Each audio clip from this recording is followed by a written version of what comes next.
Hey defenders, welcome back to the channel. We're back! SHOT Show is over, Night Op Summit is over. Get down in the comments, like and subscribe, and pay attention to the channel because we're going to have videos coming out covering more of SHOT Show with interviews with the NRA, interviews with from Daniel Defense with more new products that they have coming out, and then we're going to have our coverage of Night Op Summit, including interviews with the guys that run the program, Don Edwards and Sam Houston, and some other great guys that work with them, John Jew and Garrett. Really, really good team. Great job, guys. This is my shout out to Greenlight for putting on an amazing program down there in Vegas. It was super, super fun.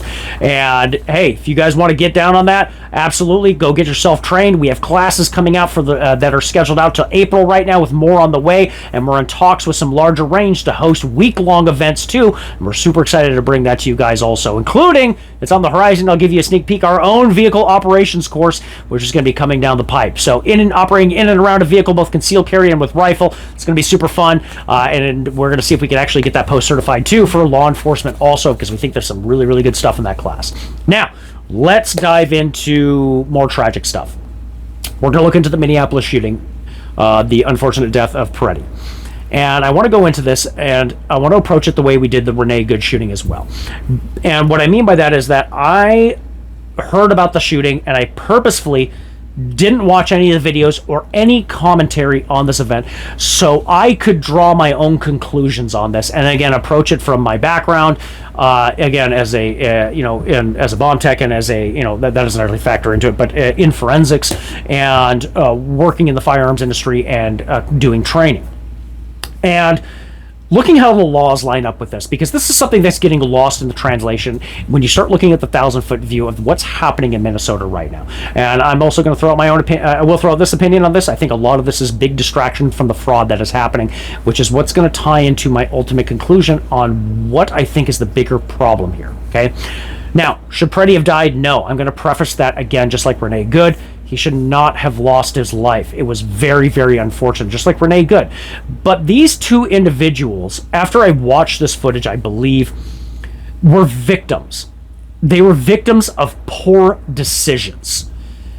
And being that I was military myself and working with law enforcement for a long time, I can tell you that placing yourself into a situation with heightened tensions and firearms is never a good combination. And continuing to push agitation is a huge problem. And some of you might jump into the comments and go like, well, he's not an agitator, he's an innocent protester. It's like, well, unfortunately, a lot of this isn't organic.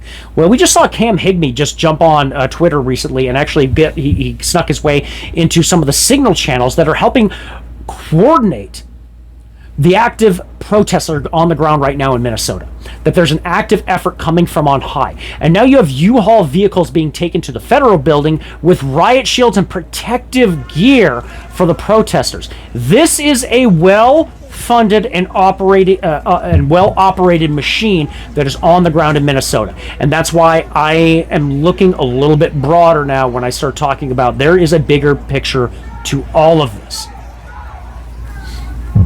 Now, but looking at the Pretti shooting, let's go through the initial footage. When I saw this at first from this angle, I thought, okay, well, he gets detained. I heard there was a gun involved, and he's pushed to the ground. He gets pepper sprayed, just before that. Multiple officers around him. He is trying to get officers off. It looks like another individual. And in this tussle, gunshots go off.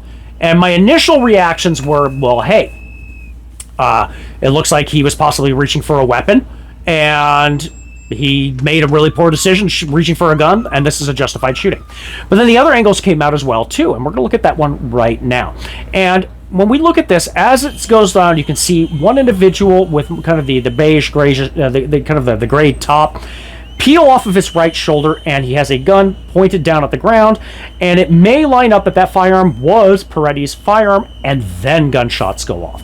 And there's several questions here that I have to ask. One, was Mr. Pretti a legal concealed carry holder?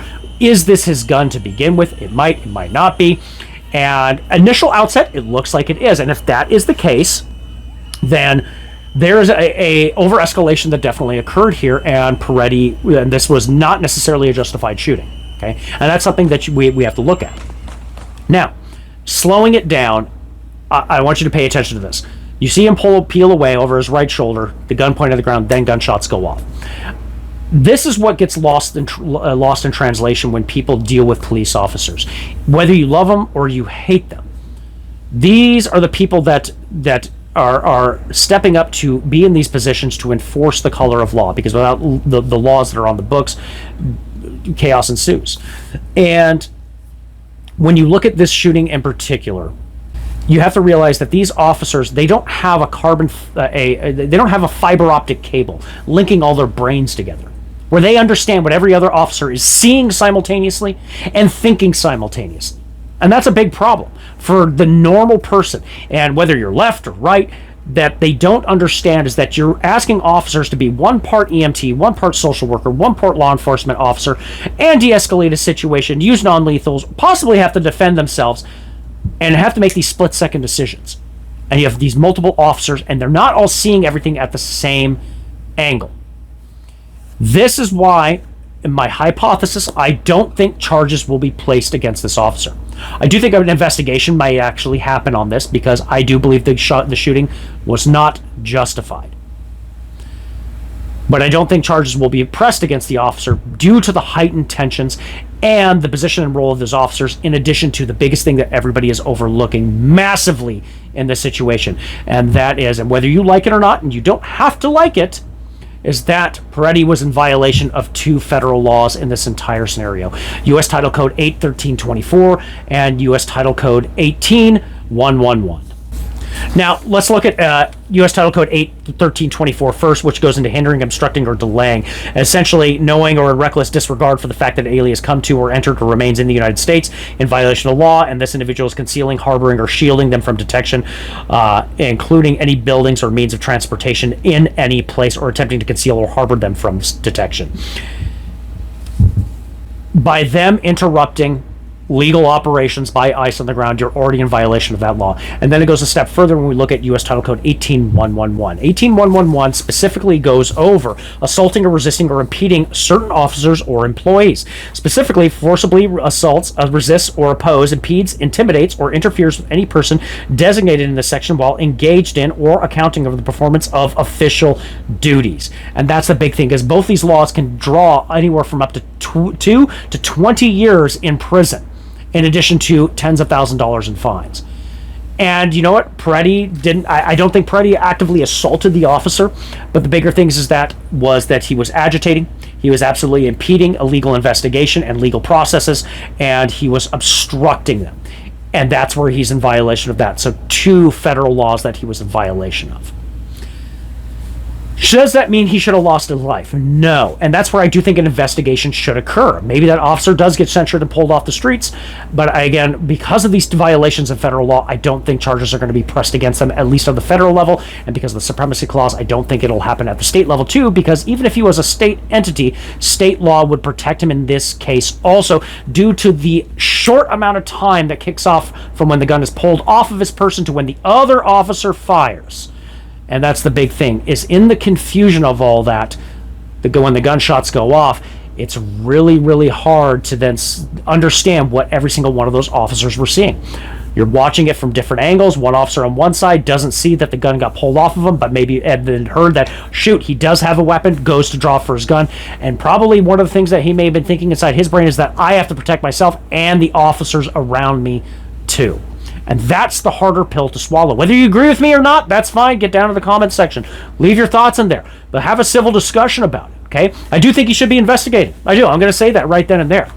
But the 1,000-foot view, this is what I wanted to get at. I'm looking at Waltz and Frey and Ellison and the people on the national and state level that are encouraging this. This is not about safety. What this is about is coming into our city by the thousands and terrorizing people simply because they're Latino or Somali.